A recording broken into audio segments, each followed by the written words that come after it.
Meus irmãos, eu quero vos saudar com a graça, a paz do Senhor Jesus, amém? Que bom nós estarmos aqui essa noite, como tem sido bom cultuarmos a Deus nessa linda noite de domingo.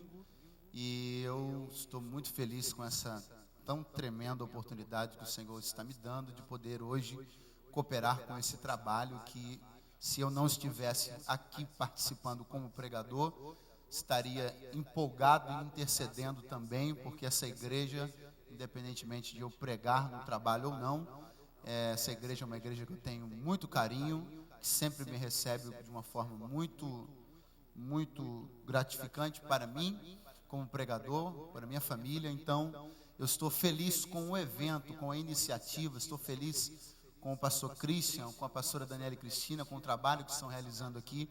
Então, para mim é uma alegria muito grande poder estar aqui hoje falando da palavra de Deus para vocês.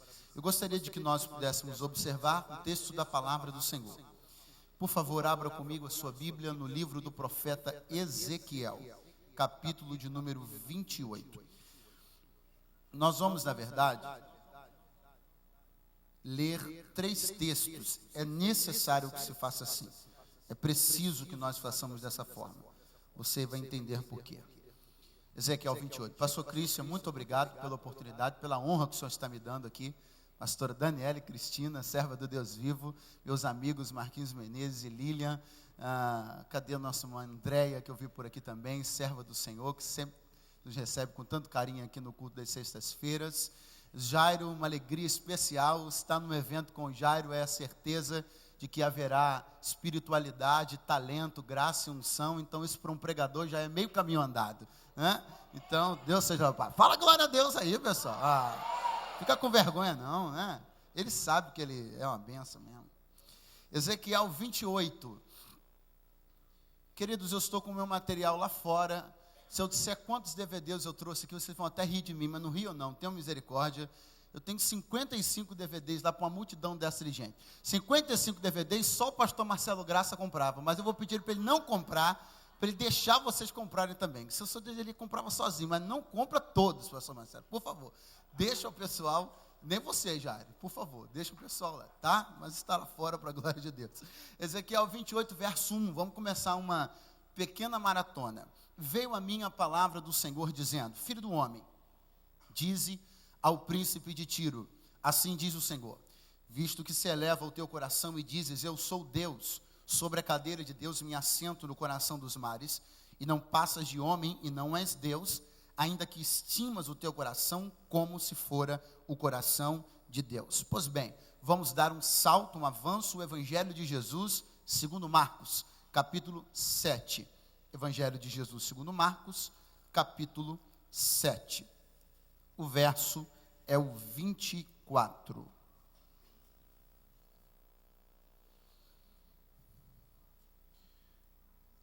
O texto diz assim: levantando-se, partiu dali para as terras de Tiro e Sidom. Tendo entrado numa casa, queria que ninguém o soubesse, no entanto, não pôde ocultar-se, porque uma mulher, cuja filhinha estava possessa de espírito imundo, tendo ouvido a respeito dele, veio e prostrou-se-lhe aos pés. Vamos encerrar agora nos Atos dos Apóstolos, capítulo 12 e verso 19. Atos dos Apóstolos, capítulo 12 e verso 19.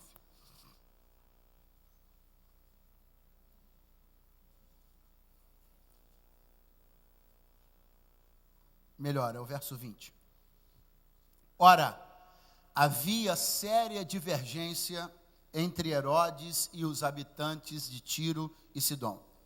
Porém, esses de comum acordo se apresentaram a ele, depois de alcançar o favor de Blasto, camarista do rei, pediram reconciliação, porque a sua terra se abastecia do país do rei. Em dia designado, Herodes, vestido de traje real, assentado no trono, dirigiu-lhes a palavra, e o povo clamava: é voz de um Deus, e não de homem. No mesmo instante, um anjo do Senhor o feriu, porque por ele não haver dado glória a Deus, e comido de vermes, expirou. Você pode dizer amém? Amém. Graças a Deus. Meus irmãos, eu tenho no meu coração uma palavra de Deus para compartilhar com vocês hoje aqui. Os que estão atentos, estiveram atentos à leitura, claro que observaram uma presença em comum nos 3 textos que lemos. A presença das cidades de Tiro e de Sidom. Tanto no livro do profeta Ezequiel, como no Evangelho de Jesus segundo Marcos, como no livro dos Atos dos Apóstolos, nos 3 textos aparece essa cidade. Observar profeticamente esses 3 textos e perceber como as coisas de Deus, a dinâmica do reino de Deus e a verdade da Bíblia Sagrada, ela é tremenda, porque passa décadas, séculos e milênios. É sobre essa beleza que eu quero falar com vocês hoje aqui. Mas eu quero dizer a vocês que nós temos um assunto macro. Nós vamos observar algumas coisas, mas basicamente, o que eu quero dizer para vocês hoje aqui é que a glória é de Deus. É isso que eu quero dizer aqui. Nós vivemos um tempo onde isso é importante de ser reafirmado. Deus, Ele se fez revelar através das Escrituras. A Bíblia diz que são as Escrituras que testificam sobre Deus. Se você quer conhecer a Deus, olhe para a Bíblia. Se você quer saber como Deus pensa, olhe para a Bíblia. Se você quer saber como Deus age, olhe para a Bíblia. Deus nunca fez jogo de cena. Deus nunca fez graça. Deus nunca fez esconde-esconde. Sabe, às vezes a gente parece não dizer o que quer para ver se a outra pessoa descobre. Porque aí, de repente, nesse jogo, a gente percebe se o outro conhece a gente ou não. Deus não faz esse jogo. Deus sempre fez muita questão de deixar de forma bastante explícita o que Ele queria, o que Ele esperava de nós. Porque aí, quando eu não faço o que Deus espera, eu não posso dizer que não sabia, porque Ele já havia dito que esperava. E dentre tantas coisas que Deus espera de nós, como igreja, que Deus espera do homem, dentre as coisas que Deus não negocia, não flexibiliza, não abre mão, uma delas é certa. E você já conhece esse verso de cor e salteado. O Senhor Deus disse uma vez que a glória que é dele, Ele não divide com ninguém. Não tem jeito. Você pode ver qualquer pessoa se elevar em níveis, subir patamares, dizer que é aqui isso, ou que é aquilo, que pode isso, ou que pode aquilo. Nós estamos num tempo onde, na verdade, na nossa história recente de mundo civilizado, nós temos capítulos absolutamente tristes em relação a pessoas que desejaram ser como Deus. Pessoas que se auto-intitularam Deus. Nós não precisamos olhar para milênios atrás. Basta que a gente olhe para o século anterior ao que estamos vivendo agora, e a gente vai perceber que essa coisa de homens desejarem se colocar na posição de Deus, isso já causou muita desgraça e muita morte no universo. Quer saber de uma coisa que aborrece a Deus? Ver alguém exaltado. Quer saber de uma coisa que aborrece a Deus? Ver pessoas desejando tronos. A gente olha para o texto, por exemplo, de Ezequiel 28, que é uma tipologia legal da queda do próprio Satanás. É um texto utilizado para se entender a questão da queda do diabo. E a gente pensa que essa foi uma história passada e que não se repete. Mas, na verdade, o que o diabo fez não é muito diferente do que muita gente nos nossos dias quer fazer. Tomar o lugar de Deus. Ah, pastor, mas eu não conheço ninguém que tenha desejado se assentar no trono de Deus. Você precisa entender que tomar o lugar de Deus não é apenas desejar sentar-se no trono dele. Tomar o lugar de Deus é algo mais amplo do que isso. Porque, por exemplo, se tem uma coisa que Deus governa, é a minha vida. Deus governa a sua também. Então escute o que eu vou lhe dizer, porque isso é muito perigoso. Todas as vezes que você deseja governar a sua vida, com isso você está tomando o lugar de Deus. Porque se o governo da minha vida é algo que compete a Deus, se eu quero governar a minha vida, eu estou querendo tomar o lugar de Deus. Se o governo da minha família é algo que compete a Deus, se eu quero governar a minha família, também estou querendo tomar o lugar de Deus. Mas eu gostaria que este templo, esta noite, se enchesse de um som de adoradores que entoam uma canção que diz assim: todo louvor, toda honra e toda glória pertencem ao nome do nosso Senhor. Tem glória na tua boca? Então levante a mão e libera.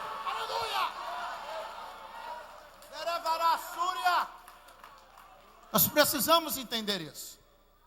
Precisamos entender que Deus não tem crise de carência. Deus não tem crise de afetividade. Deus não acorda de manhã deprimido esperando que eu dê um glória a Deus para ele se autoafirmar. Deus não precisa dessas coisas.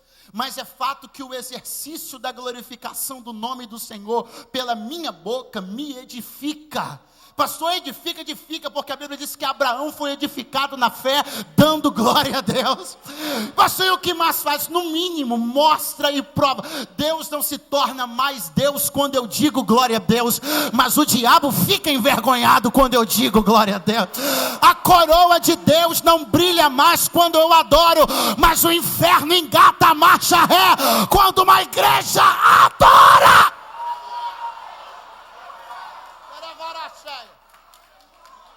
Pois bem, olhe isso. Nós estamos falando aqui de Tiro e Sidom. Nós vamos falar desse assunto. Nós vamos falar de glória a Deus. Nós vamos falar da glória que é de Deus. Nós vamos falar da glória da segunda casa. Mas nós vamos falar de Tiro e de Sidom. Esse povo que tem uma história antiga na Bíblia. Esse povo cuja sua história começa a ser contada lá no livro dos reis, ainda não aparecendo a cidade de Sidom, ainda apenas a cidade de Tiro. Depois as duas viriam a se unir. E aí vai aparecer sempre Tiro e Sidom. Mas lá em Reis você vai observar que no tempo em que Salomão desejou, ou melhor, Davi desejou e Salomão concretizou a obra da edificação do templo para o Senhor Deus, que era o primeiro templo fixo de louvor e de adoração ao nome do Senhor, você vai perceber a participação efetiva e importantíssima de um homem chamado Irão. Irão era rei de Tiro. Você vai ver que Irão cooperou e contribuiu de uma forma bastante consistente com a edificação do templo ao Senhor Deus. Basicamente, os materiais que foram usados na construção do primeiro templo vieram de dois lados. De Davi, que durante todo o seu reino fez uma gigantesca reserva para o momento da construção do templo, e de Tiro. Irão, como rei de Tiro, tinha uma relação amistosa com Israel, cordial com Israel. Essa relação passou do campo da diplomacia e tornou-se uma aliança, uma amizade, a ponto de que os cofres de Tiro, preste atenção nisso, os cofres de Tiro foram abertos e, sem economizar, Tiro fez um investimento pesado através do seu rei Irão na construção do templo em Jerusalém. Essa é a primeira grande marca que é nos apresentada através desta cidade. Nós começamos a ver a cidade de Tiro como uma cooperadora fundamental para a edificação do templo. Fixe isso na sua mente. A Bíblia começa a nos apresentar essa cidade abrindo os cofres para contribuir e cooperar com a edificação do templo em Jerusalém. Só que as coisas vão se complicando com o passar dos anos. A dinastia deste homem que estava aliançado com Israel, Irão, ela se finda quando um sacerdote chamado Etibaal se rebelia contra ele, mata o representante da sua dinastia e proclama-se como rei. Esse sacerdote em questão, ele não é muito conhecido, mas a filha dele é conhecidíssima. Sabe como é que é o nome da figura? Jezabel. Esse homem que quebrou o círculo de aliança que havia entre Tiro e Israel, de cooperação, esse homem que era um sacerdote, proclamou-se rei. Esse homem pega a sua filha Jezabel e casa ela com o rei de Israel, Acabe. E aí, você já sabe no que isso deu. É o princípio da introdução do culto a Baal em Israel. Agora você já está ligado no mistério, porque preste atenção como o cenário mudou drasticamente.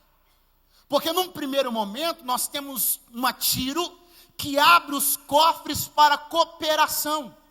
No primeiro momento nós temos uma cidade que coopera de uma forma consistente com a edificação de um templo para o louvor da glória de quem? De quem? Mas agora essa cidade entra em cena na sua relação com Israel para um papel inverso. Através dessa cidade, agora, ela que havia exercido o papel de levantar um templo para Deus, ela agora coopera ativamente para a introdução do culto idólatra em Israel. Isso é um desserviço. Isso é uma mudança, uma alteração triste. Isso começa a acender um temor no meu coração, porque eu percebo que a história vivida por Tiro, essa história de cooperação para erguer e cooperação para derrubar, cooperação para edificar e cooperação para destruir, essa história é vivida por muita gente, porque muita gente que ajudou a igreja brasileira enquanto instituição a chegar aonde chegou, hoje presta um contrasserviço para a mesma igreja, como profeta de Baal, profeta da mentira. Muitas das pessoas que cooperaram ativamente para a difusão do Evangelho de Cristo no Brasil, hoje se limitam a ser gente frustrada, que liga uma .50 e metralha a liderança espiritual no Brasil. Há um ai de Deus para os que cooperaram e hoje destroem. Há um ai de Deus para os que ergueram e hoje abatem. Mas o que eu quero dizer para você de início esta noite aqui, é que a sua vida e a sua casa, que elas jamais mudem de papel. O papel da minha vida e o papel da minha família jamais se inverterá. Eu vim profetizar que a boca que adora jamais maldirá o nome do Senhor. Eu vim aqui profetizar que os pés que caminham para o santuário jamais caminharão para a idolatria novamente. Eu vim aqui profetizar que uma casa que está no altar de Deus deu a Deus para Baal para sempre.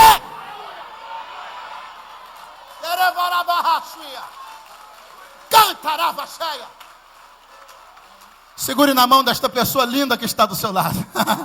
Dê uma boa chacoalhada a ele e diga: não vira a casaca não, hein, minha filha. Diga. Não vire a casaca não, hein. Diga: não muda não, hein. Continua fazendo exatamente o que você está fazendo agora. Mandando glória para quem é digno. Mandando glória para quem é digno. Cadê a glória? Cadê a glória? Cadê o glória? Que virada de casaca. Que virada de casaca.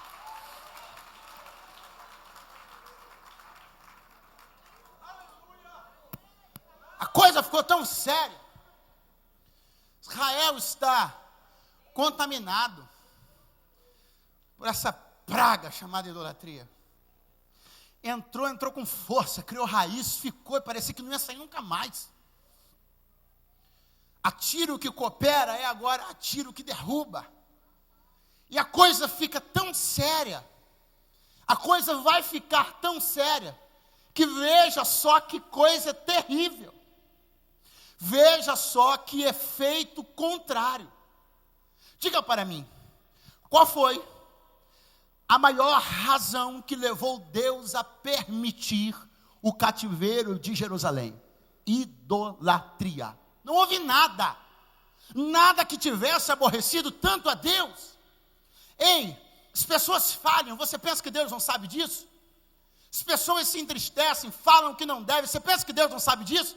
Mas o cheiro da idolatria enojou o Senhor Deus a tal ponto, que ele diz assim: eu vou punir vocês, eu vou pôr vocês no cativeiro. E o cerco da Babilônia começa a se instaurar ao redor de Jerusalém. Os profetas mentirosos dizem: fica tranquilo, porque eles jamais vão passar aqui para dentro.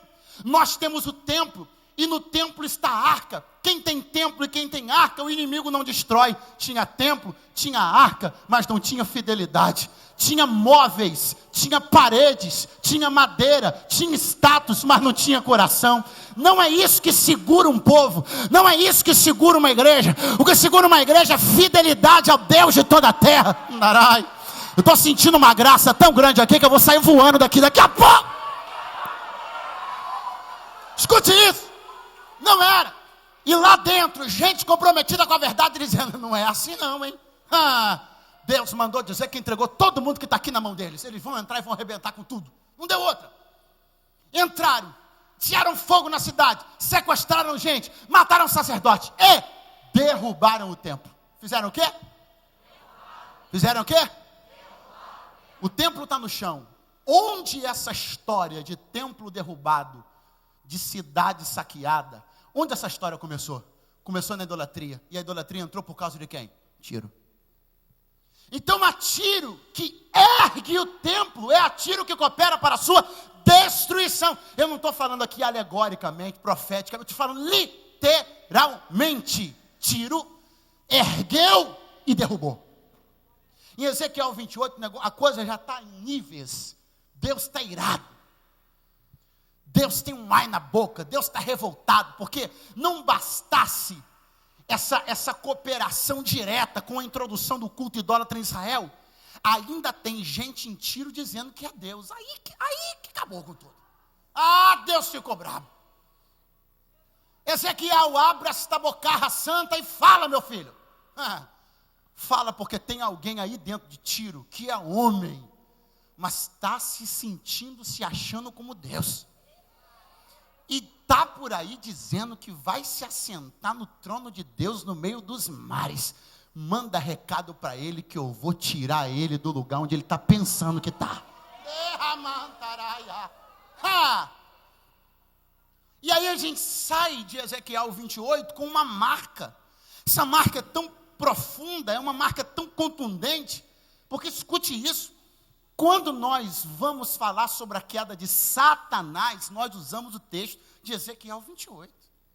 A profecia que Deus liberou para o príncipe de Tiro, a profecia que Deus liberou para o rei de Tiro é um tipo legal da queda do próprio diabo. Olha isso. Enquanto alguém está assentado num trono em Tiro dizendo que é Deus, é como se o diabo estivesse assentado. Tiro tornou-se uma metáfora do reino das trevas. Tiro tornou-se uma alegoria de uma história de rebelião que foi protagonizada pelo próprio Satanás. Quem está comigo, diga amém. Então continua. E aí o texto vai embora, corre, e a cidade com essa marca. E a cidade com essa marca. Aí chega o ministério bendito e santo da pessoa de Jesus Cristo. Meu Pai. Olha o que vai acontecer. Há muito eu já fui tocado pelo Espírito a perceber que é uma ingenuidade gritante, uma carnalidade enorme, um ceticismo barato. A gente olhar para as atitudes de Jesus e acreditar que ele fez coisas por fazer. Se eu pensar que Jesus escolheu aleatoriamente, pastor Cristian, os lugares onde ele foi, eu estou louco. Se eu pensar que Jesus escolheu aleatoriamente as pessoas que ele curou, eu estou doido. Tudo que Jesus fez tinha um propósito. Quando Jesus, por exemplo, pisava num lugar, ele pisava para agir em 3 dimensões. Quantas? Quantas? Primeiro, a sua ação estava no tempo presente, porque ele estava realizando-a naquela hora. Mas ele não agia só pelo presente, ele agia pelo presente para corrigir problemas do passado e projetar o futuro. Não vou repetir, você perdeu uma boa oportunidade de dar glória a Deus. Eu vou falar de novo. Todas as vezes que Jesus foi a um lugar, ele foi para agir em 3 dimensões, agindo no presente, na situação que estava ali agora, agindo para corrigir problemas do passado e para começar a projetar o futuro. Isso!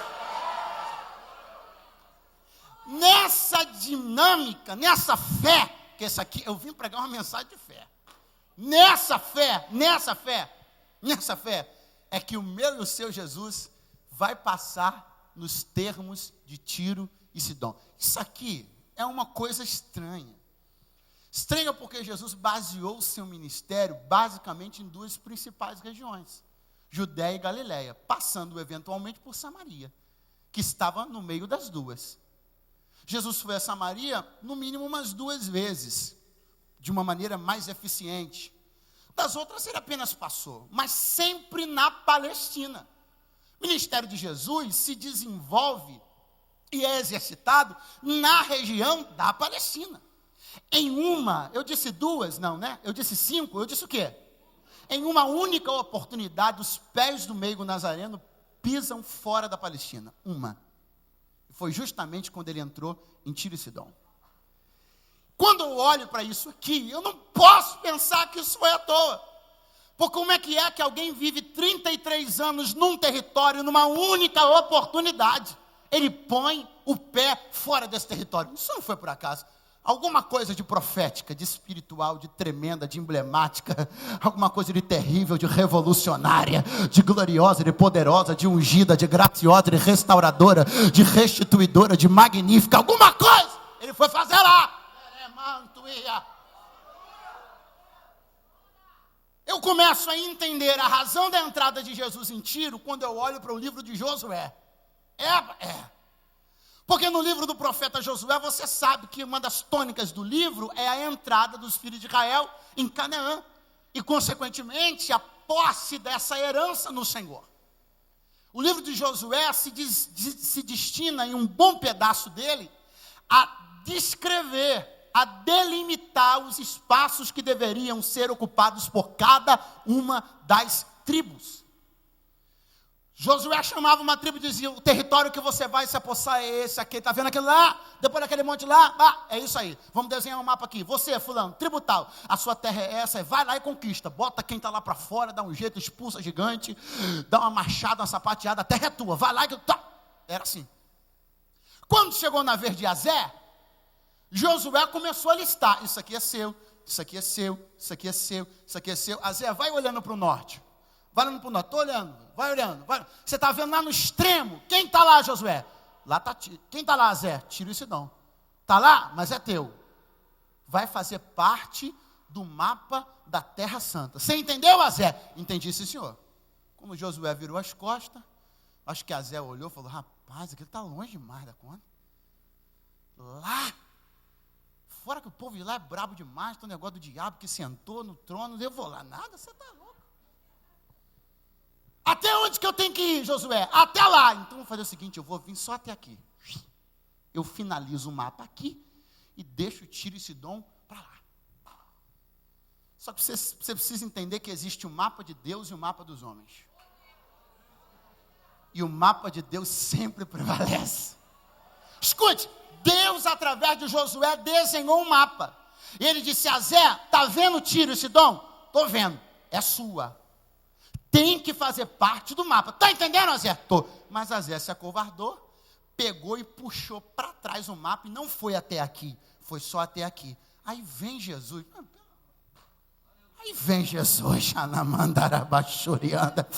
Aí, como não tomou posse, enrolou daqui, enrolou de lá, virou lugar que o diabo tinha um trono, essa conversa toda que você já conhece.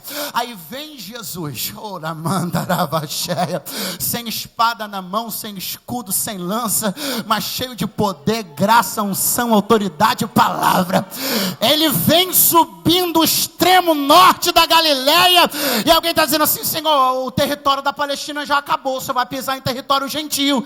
Por que o senhor está indo lá? Não, eu vou continuar andando mais um pouquinho. Mestre, mas a terra que é nossa já acabou. Essa terra aí é território gentil. O que o senhor vai fazer lá? Eu vou esticar o mapa, porque o que Azé não ganhou na espada, eu vou ganhar no amor. Eu vim de Deus aqui nesse domingo entregar uma palavra. Existem coisas na sua vida, na sua casa, na sua família, que fazem parte do plano original de Deus. Você ainda não conquistou, mas eu vim dizer que Deus vai esticar o mapa. Deus vai esticar o mapa. Deus vai esticar o mapa. Deus vai esticar o mapa.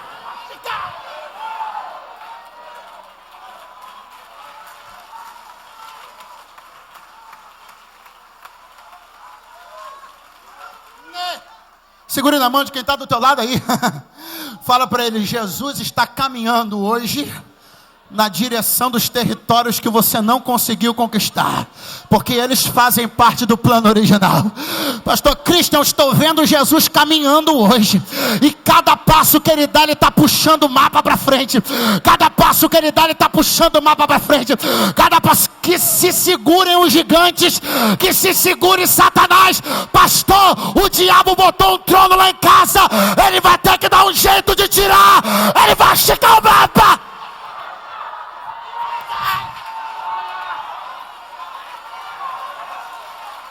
Eu vim dar uma palavra de ordem na autoridade do nome de Jesus. Que Satanás faça as trouxas dele e parta de lá. Quem manda naquele lugar tá chegando, tá chegando, tá chegando, tá chegando. É só quem crê, só vai glorificar quem crê. É só quem crê.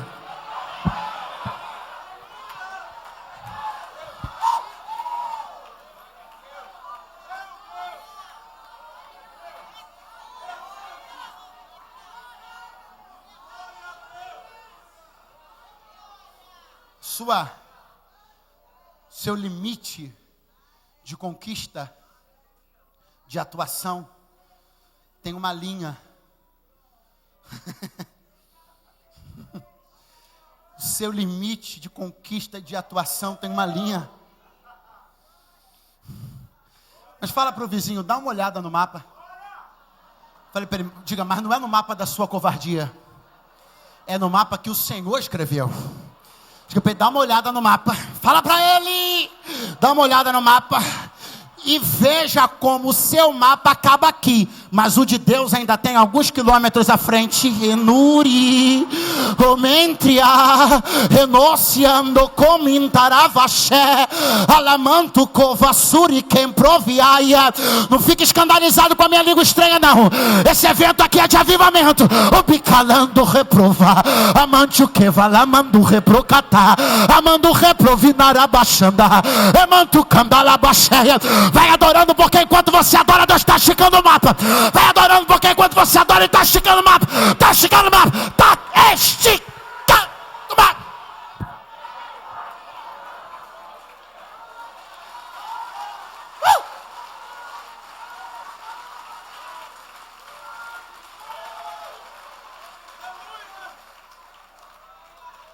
Aí vem Jesus esticando o mapa. Vem Jesus esticando o mapa. E olha onde ele está entrando. Está entrando onde desde Ezequiel 28 o diabo tinha um trono.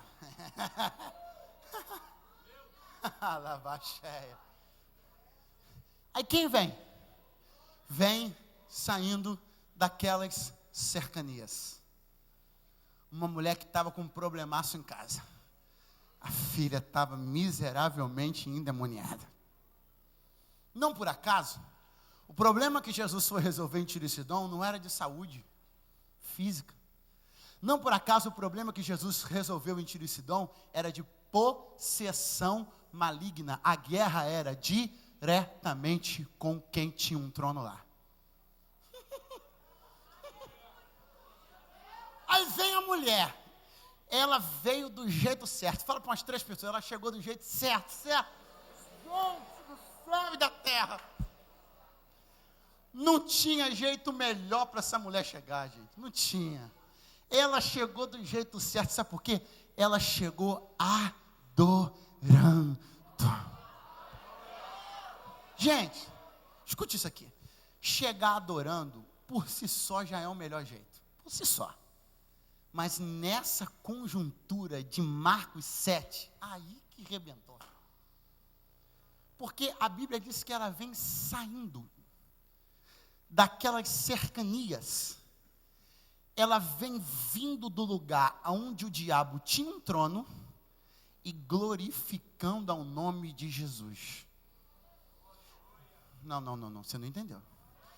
Ela vem saindo de onde o diabo tinha um trono e já chega glorificando o nome de Jesus. Ninguém sai de um lugar de costas. O lugar que eu quero sair está aqui. Eu saio assim? Como é que eu saio? Eu dou as costas para o lugar de onde eu estou saindo. Se a mulher está indo adorar Jesus, se o trono do diabo está aqui e Jesus está lá, para ela ir adorar lá, ela já começou matando o diabo de raiva, porque ela fez assim para o trono dele, ó.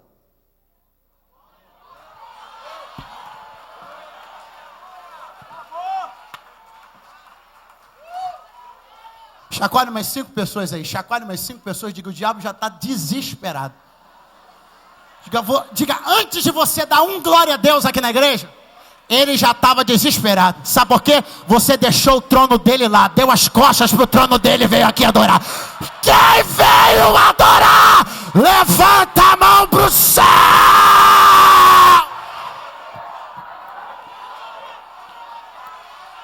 Ele estava lá dizendo que ia comandar a vida dos seus filhos, mas você deu as costas para ele e veio adorar.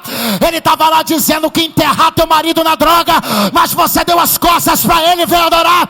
Ele estava lá dizendo que o destino da tua família era na bancarrota, mas você deu as costas para ele e veio adorar. Ele deu pulinho, pegou cetro, lustrou o trono e disse: quem manda aqui sou eu. Você deixou ele falando sozinho, deu as costas e veio adorar. Já que você veio adorar, adora mais um pouco. Já que você veio adorar, adora mais um pouco. Já que você veio adorar, adora mais um pouco. Já que você veio adorar, adora mais um pouco.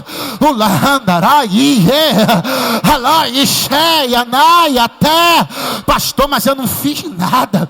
Pastor, não fiz nada, não falei nada. Não precisa falar. Quando você bate a porta da tua casa, entra dentro do carro, você está dando as costas para ele e está vindo adorar.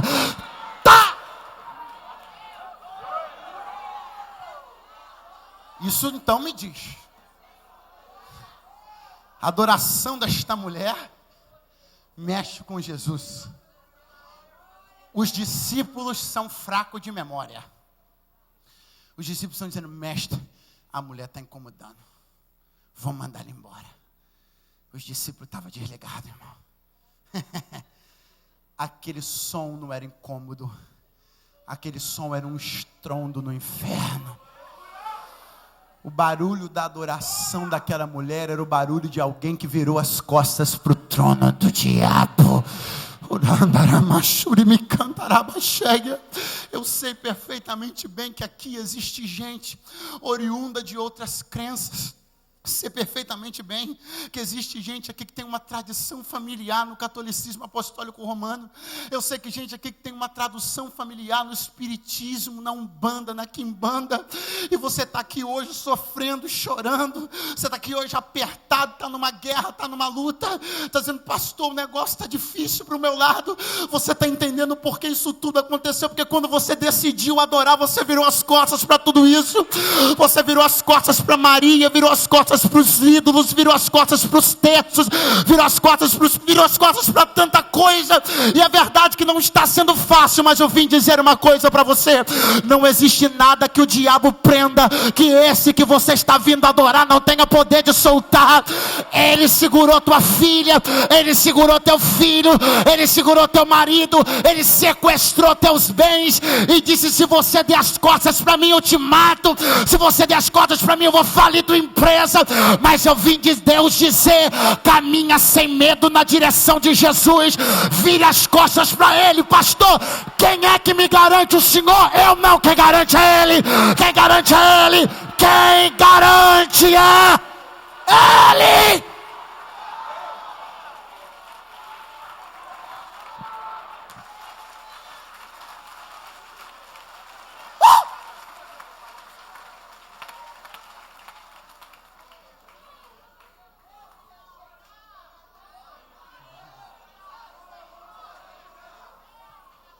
A obra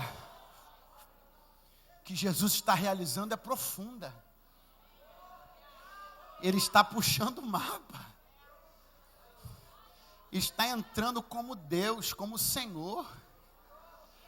E a mulher entendeu o que muita gente não entendeu. Virou as costas para o trono do diabo e foi adorar a Deus. A quem podia. Jesus está entrando como rei. Está entrando como profeta. Mas está entrando no uso de uma atribuição legítima. A Bíblia diz que ele é sumo sacerdote segundo a ordem de Melquisedeque. Porque não tem começo e nem tem fim. Ele está entrando em Tiro e Sidom também no exercício do ofício sacerdotal. Porque perceba a dinâmica do mundo espiritual, isso é lindo de se observar.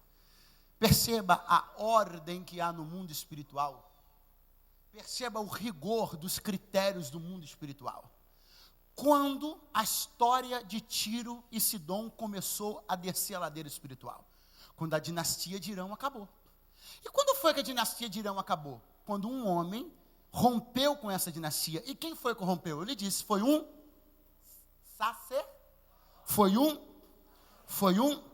sacerdotes são pessoas que têm poder espiritual. Sacerdotes são uma interface entre o homem e Deus. Sacerdotes, eles desempenham um ofício. Eles fazem, estamos falando obviamente de um contexto do Antigo Testamento, da Antiga Aliança. Sacerdotes fazem uma ponte. Sacerdotes intermediam uma ligação. Sacerdotes levam coisas da terra para o céu. Sacerdotes levam os homens, ou as causas dos homens, ou a adoração dos homens para Deus. E a história de Tiro começa a ser destruída, desarticulada, desarranjada, através da figura de um sacerdote. É a figura de um sacerdote que quebra a aliança, que aparta Tiro e Sidom.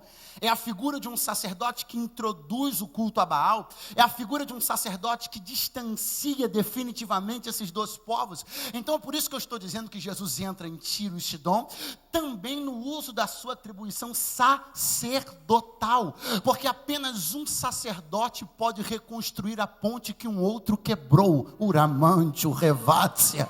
Eu vim aqui entregar uma palavra de Deus.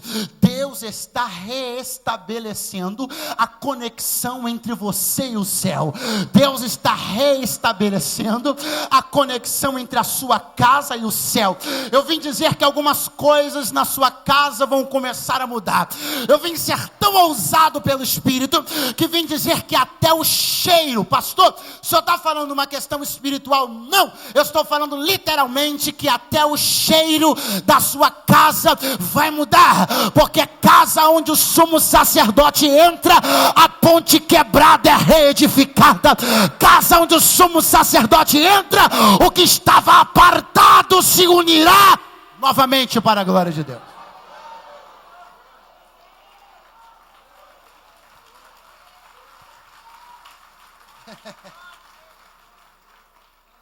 É lindo porque o universo profético está se movendo enquanto Jesus está ali. Enquanto Jesus está ali, profecias estão se cumprindo. Quem de nós aqui não conhece uma tremenda, uma maravilhosa profecia que animou aos irmãos que reconstruíam o templo? Essa profecia foi a seguinte: e a glória da segunda casa será maior do que a da primeira. Repita após mim: a glória. Muito fraco. A glória da segunda casa será maior do que a da primeira. Perceba o que Jesus está fazendo. Qual é a razão principal que faz com que essa palavra seja verdade? A gente sabe muito bem que o segundo templo não era melhor do que o primeiro num aspecto estético. O segundo templo não era maior do que o do primeiro num aspecto de organização, de nobreza, de estrutura física. Muito pelo contrário, ele perdia muito. A glória da segunda casa é maior do que a da primeira, porque a presença da glória de Deus na pessoa de Cristo estaria ali. Jesus não entrou no templo de Salomão, mas entrou no templo de Zorobabel. Sim, embora o templo de Zorobabel tenha sofrido uma reforma por Herodes, mas é a mesma estrutura. Jesus entrou ali, ele é a glória de Deus. Ele é a substituição da arca. A arca era um móvel, Jesus é alguém, é uma glória que se move. A arca era um objeto fixo. Jesus, aonde ele vai, ele leva a glória com ele. Então escute isso, porque nós falamos aqui, e você fixou, não tenho dúvida, no seu coração que Tiro fora diretamente responsável pela destruição do templo. Mas a profecia que parecia não favorecer a Tiro e Sidom em nada, a profecia que parecia não ter nada a ver com Tiro e Sidom, esta profecia que acabamos de repetir, a glória da segunda casa será maior do que a da primeira, essa profecia tinha tudo a ver com Tiro e Sidom. Diga para umas duas pessoas: essa profecia tinha tudo a ver com Tiro e Sidom. Porque como é maravilhoso, escute isso, como é maravilhoso derrubar uma coisa e ouvir alguém dizer: a glória da segunda casa será maior do que a da primeira. Porque esta profecia também era para Tiro? Porque Tiro agiu, Tiro agiu diretamente na queda daquele templo. Quando Deus está dizendo a glória do segundo templo será maior, essa profecia está chegando também para Tiro. É Deus dizendo que existem coisas que eu derrubei, ou no mínimo, ajudei a derrubar. Quantos de nós aqui em algum momento da nossa vida não olhamos para uma coisa, para uma carreira, para um ministério, para a nossa vida, para algo que fizemos, que empreendemos esforços, um sonho que tivemos, um projeto que idealizamos, e quantos de nós aqui já não tivemos a coragem de olhar para aquilo no chão e dizer, eu sou responsável por isso.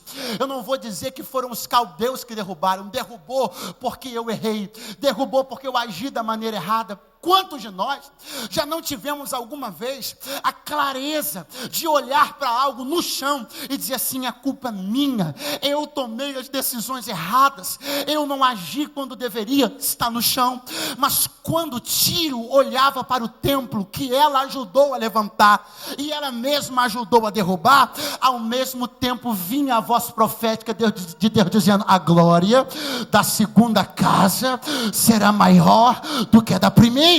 O que o senhor veio entregar, pastor? Eu vim dizer que existem coisas que você levantou, aí depois você vacilou e derrubou, mas eu vim dizer, a glória da segunda casa será maior do que a da primeira. E vou dizer mais uma vez, a glória da segunda casa será maior do que a da primeira. E a pergunta que eu vim fazer é a seguinte, a primeira os caldeus derrubaram porque eu errei, mas a segunda chega da glória de Deus. Eu pergunto, quem é que derruba? Quem é que derruba? Quem é que derruba? Pega na mão de quem está do teu lado, diga, o que você está levantando agora é diferente. O que Deus está fazendo agora é diferente, porque agora não tem só coluna, agora tem glória. Agora não tem só piso, agora tem glória. Pastor, o que me leva a acreditar que dessa vez o meu projeto não vai cair como o primeiro, é porque dessa vez tem glória, e glória sustenta, glória sustenta, glória sustenta.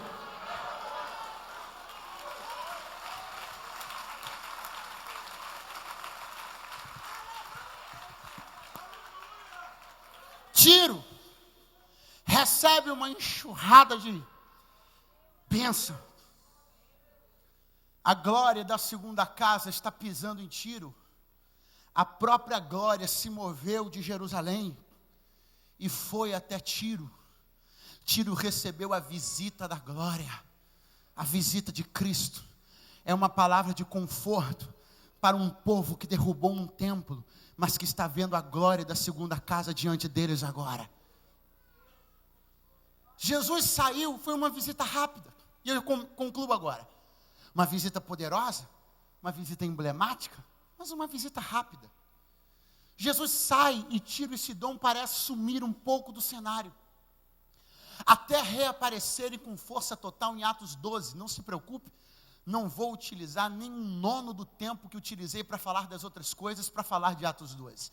É só um desfecho profético, um alerta profético e um fechamento de bênção e de vitória para você esta noite, mas também de alerta. Eles vão reaparecer com força em Atos 12, no momento onde Herodes está com a corda toda e a bola toda, porque ele está governando por todo o território da Palestina. Esse Herodes, que não é o grande, não é o mesmo que matou as crianças na infância de Jesus, é um terceiro já nessa dinastia. Ele agora comanda sobre toda a Palestina e está por cima da carne seca. Veja bem, eu e você conhecemos muito bem o momento bíblico, onde o texto diz para nós que Herodes morreu comido de bicho. Por quê? Vai. Não. Por quê? Por quê? Porque não deu glória a Deus. A gente já sabe disso. Herodes estava por cima, Herodes estava em Cesareia. Cesareia era uma cidade, ou melhor, Cesareia era uma cidade, mas a fortaleza em Cesareia, a sede do Império Romano em Cesareia, era uma construção que estava aniversariando. Herodes estava muito pomposo e muito satisfeito. É interessante perceber que, por uma razão um tanto quanto esquisita, o Império Romano não manteve a sua sede em Jerusalém. Era fato que Jerusalém Jerusalém era a região mais importante de toda a Judéia. Era o centro político, a capital religiosa. Mas só que Herodes pega o seu centro de governo, o seu QG, e transfere para a Galileia. Ficou longe do templo, longe do sinédrio, longe das coisas de Deus. E isso é um erro tão gritante, porque tem gente que pensa que construindo coisas longe da sede de Deus, ficará longe da justiça de Deus. Mas as coisas não funcionam assim, porque Deus não mandava só em Jerusalém, Deus mandava em Jerusalém, em Cesareia, na Grécia, em Roma, Ele mandava em tudo. E Herodes achou que ia fazer gracinha em Cesareia e Deus não ia dizer nada, porque Deus só era Deus em Jerusalém. Mas Deus entrou na festa de aniversário de Cesareia, jogou o bolo no chão e matou Herodes na frente de todo mundo, porque às vezes Deus precisa estragar a festinha de alguém que está muito tupetudo, para mostrar que Ele ainda é Deus. Eu vou liberar uma palavra aqui, é uma palavra profética, não vai ficar nessas paredes porque não tem nada a ver conosco, ela vai sair por essa janela e vai ganhar o mundo espiritual. Escute o que eu estou dizendo, Deus vai entrar na sede de muita gente nesse século 21 e vai derrubar muita gente dentro do seu mundinho, porque não existe ninguém que erga uma fortaleza capaz de segurar o braço da justiça de Deus. Fique de pé do seu lugar agora.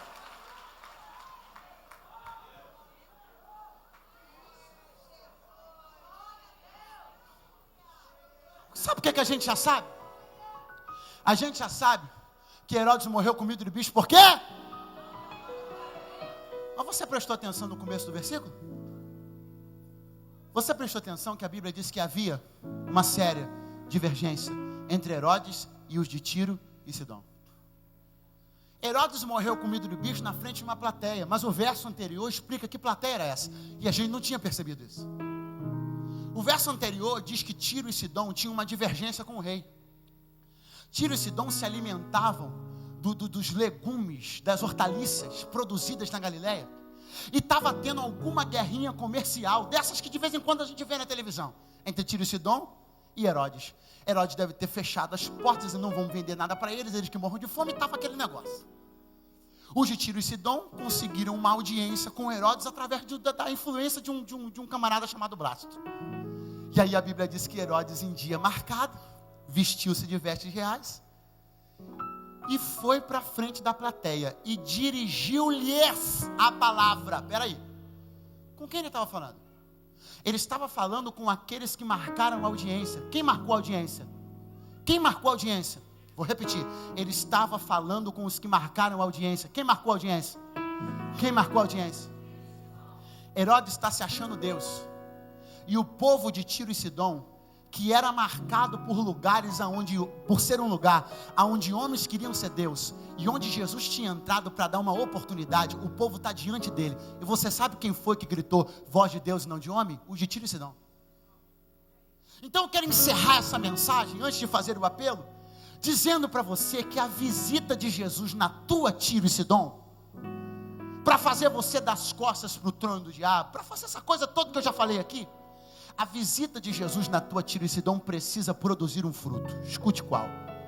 Quando você estiver diante de Herodes, ainda que você dependa do território dele para alguma coisa, se ele fazer cara de quem está querendo glória, vira as costas para ele e diga que a glória pertence a Deus.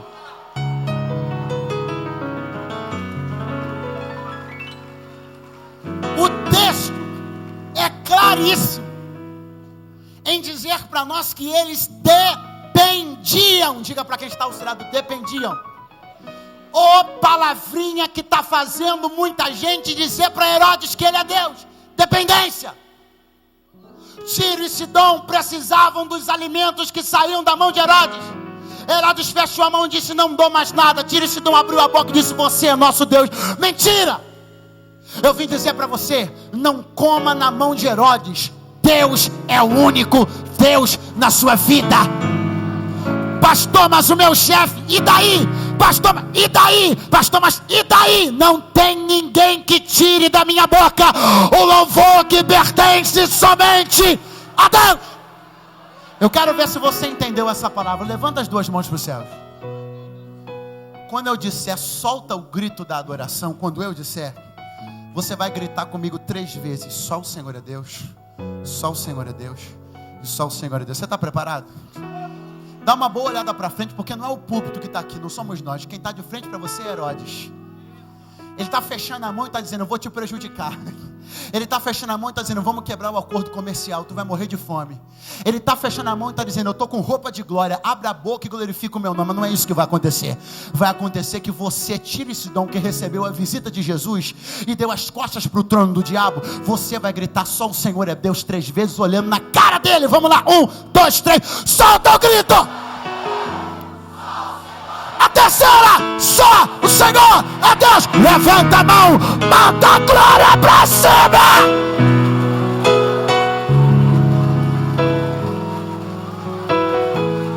Sabe uma coisa? Existe gente que chegou aqui hoje e virou as costas para muita coisa. Mas sabe, você está com medo e eu entendo. Tem gente que está te amaldiçoando, tem gente que está dizendo que se você fizer isso, você vai morrer, você vai ficar pobre. Só que eu vim dizer uma coisa para você, fiel é o que te fez a promessa.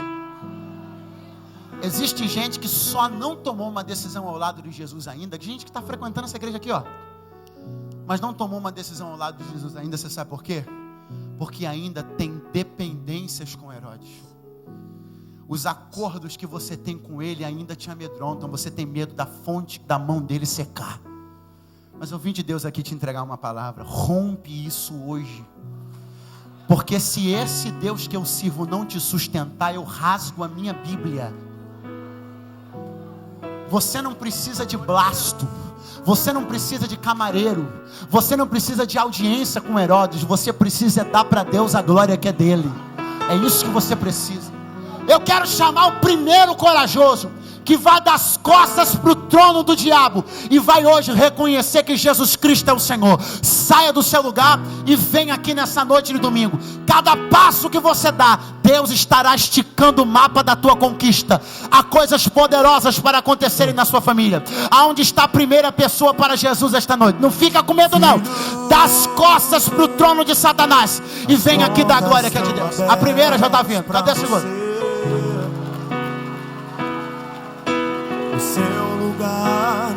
A segunda pessoa já está chegando aqui. Aonde está a terceira pessoa para Jesus?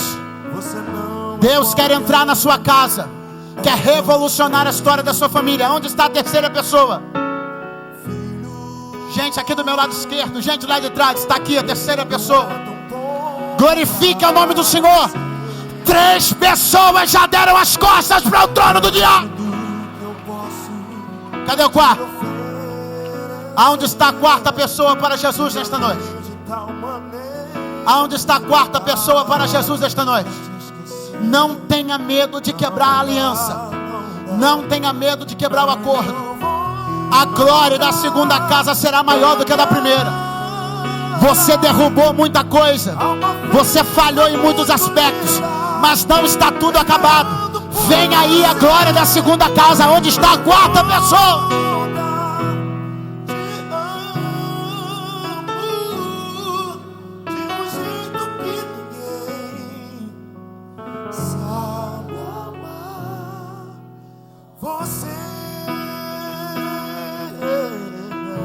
Escute, em o nome de Jesus, você precisa dar as costas para isso hoje. A quarta pessoa está caminhando aqui para a glória de Deus.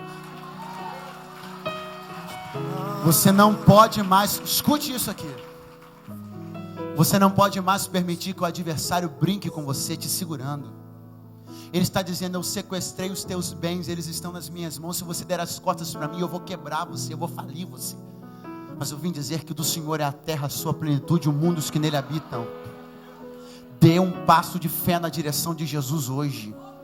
Reconheça e valorize o fato dele ter falado tudo que ele falou para você. E agora é o momento triunfal. O momento de você virar as costas mais uma vez e dizer que a glória é de Deus e você o servirá. Vou perguntar a última vez, há uma quinta pessoa aqui entre nós para Jesus? Há uma quinta pessoa aqui? Então, igreja, por favor, levante a sua mão. Mas dá um melhor aplauso que você já deu esse ano. Vai ser o melhor. festa muito linda. Aleluia. Esperando por você.